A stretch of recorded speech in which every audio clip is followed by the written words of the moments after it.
Madam Speaker, this Easter, Pope Francis focused his message on the worldwide persecution of Christians.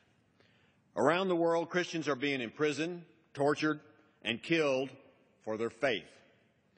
According to the Pew Research Center, no religious group is persecuted in more countries around the world than Christians. Christians face persecution in 102 countries out of about 190 plus that we have in the world. That was in 2013. So tonight I will mention only 8 of those countries: Iran, North Korea, Pakistan, Egypt, Libya, Syria, Iraq, and Kenya. And I'll also mention that terrorist group, ISIS. Christian pastor and American citizen Saeed Abdoudi has been held in an Iranian jail for the last 2.5 years because he's a Christian.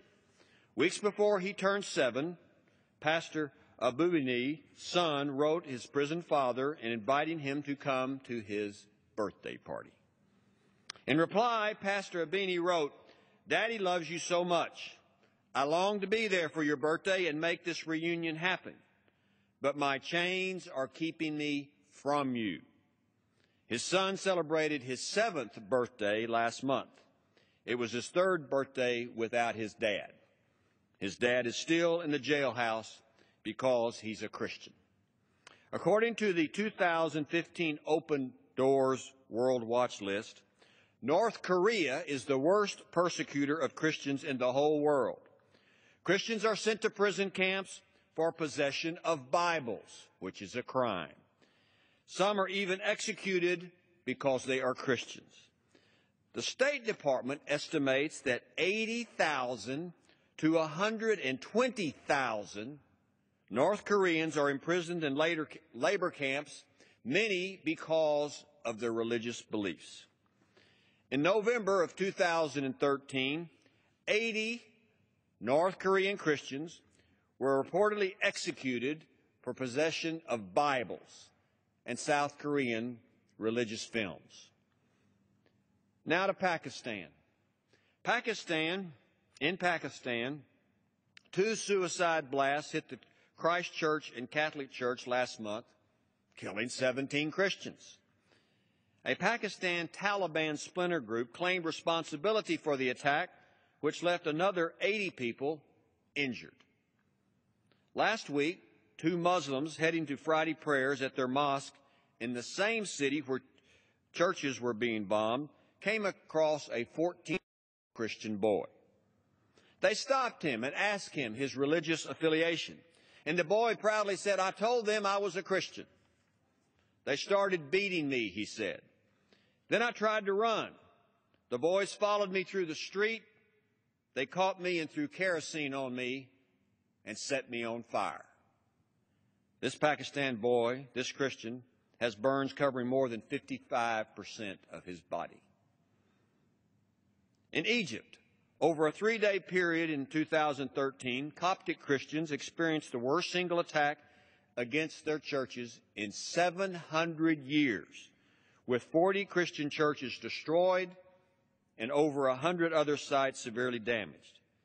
Thousands and thousands of Coptic Christians are estimated to have fled their homeland of Egypt because of religious persecution.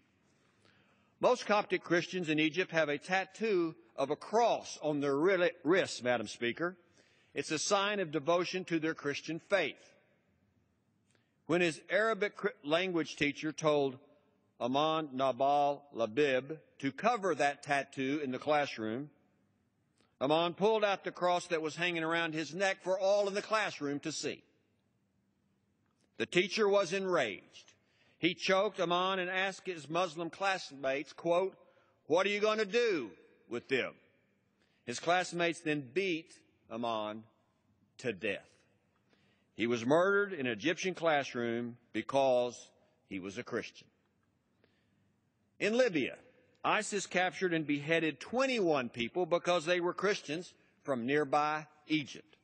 When the victims' families wanted to build a church in their honor, they were attacked by another Muslim mob and beaten.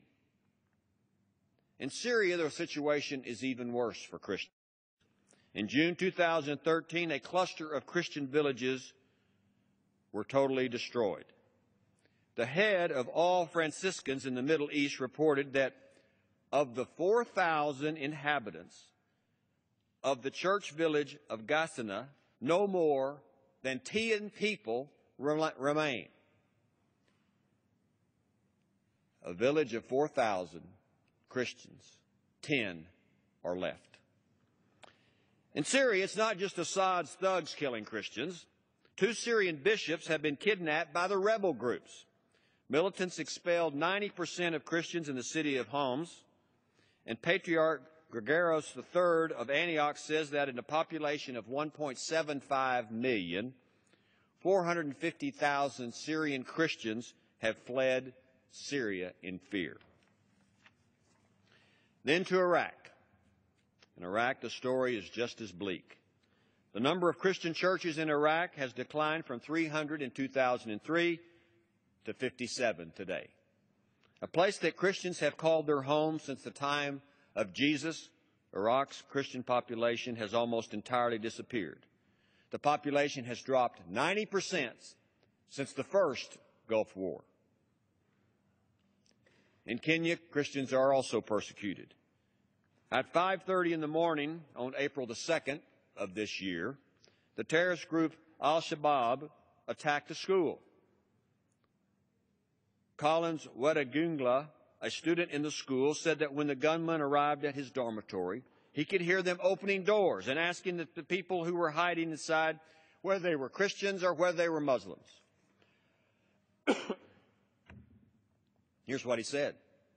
If you were a Christian, you were shot on the spot.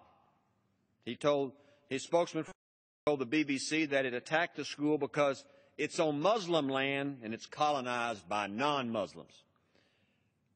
Of the 147 people that were slaughtered that day because they were Christians, many of them were students, teenagers, kids.